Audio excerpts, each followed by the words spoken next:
When we talk about power, we almost always mean just one thing: command, obedience, force. But political science sees in this phenomenon not one facet, but at least three, and they do not exclude one another. They capture different, equally real aspects of the same phenomenon. The first dimension is directive.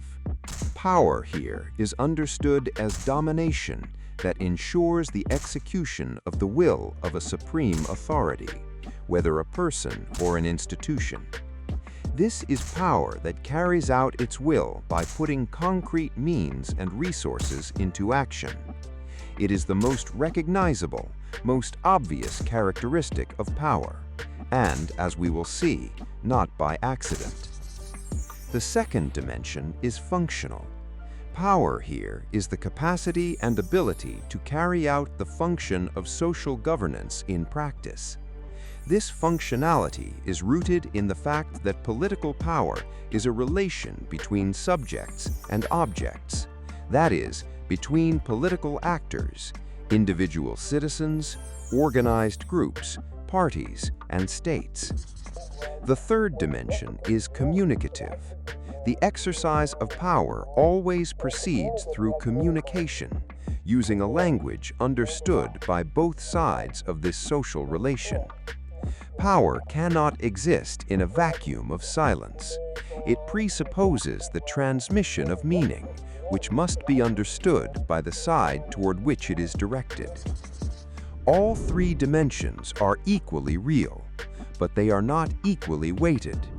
The directive component, power as compulsion to carry out the will of the one who commands, is generally considered primary. This core is reflected in one of the most enduring definitions of power in political science. Power is the possibility of commanding under conditions in which the one commanded is obligated to obey.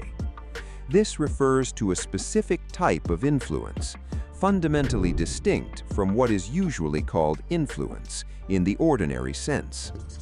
The functional and communicative dimensions do not disappear against this backdrop. They remain real layers of the same phenomenon. But it is the directive aspect that holds the entire structure together, because without it, power ceases to be distinguishable from influence, persuasion, or authority in the broadest sense. To see all three dimensions at once is to see power as it actually is, not one-dimensional coercion, but a multi-layered relation in which command, function, and language operate together. And it is command that determines where influence ends and power begins.